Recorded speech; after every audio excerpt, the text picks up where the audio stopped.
Do y'all know what lies beneath the surface of Lake Jocassee in the mountains of South Carolina? There's an interesting history behind it. And today's underwater ghost town tale is going to be a little bit different, and I will explain why. There is not a town in the sense that you and I might think of a town lying beneath Lake Jocassee. However, there is so much history, and it's a deeply personal one for me. I was born, raised, and still reside in the mountains of South Carolina, so Lake Jocassee quite literally hits home when I think about it. Lake Jocassee is really beautiful. It's a very pristine lake. It's fed directly by mountain streams, and most of the land surrounding it is completely protected. Thank God, otherwise there would be some gaudy mansion on the edge of the lake full of people that were like, oh my God, we just moved here.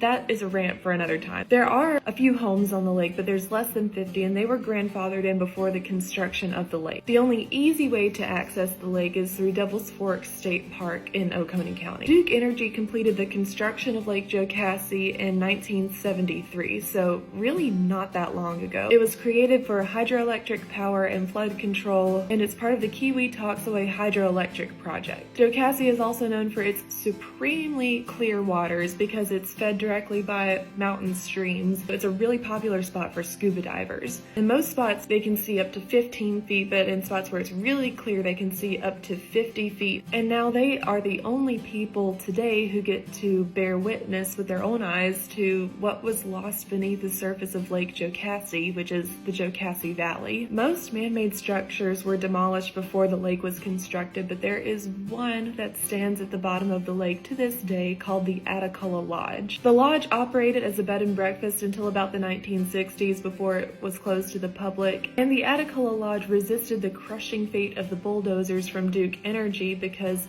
the family that owned the lodge did not sell the land that the lodge was on to Duke Energy, so they couldn't bulldoze what wasn't theirs. They could flood it, but they couldn't bulldoze it. That family is the Fletcher family. Debbie Fletcher wrote a book called Whippoorwill Farewell, Jocassee Remembered. I wish that I had seen the Jocassee Valley with my own eyes.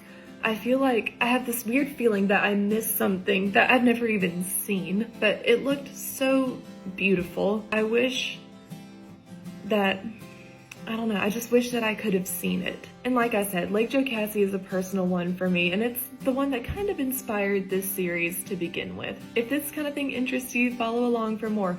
See you in the next one!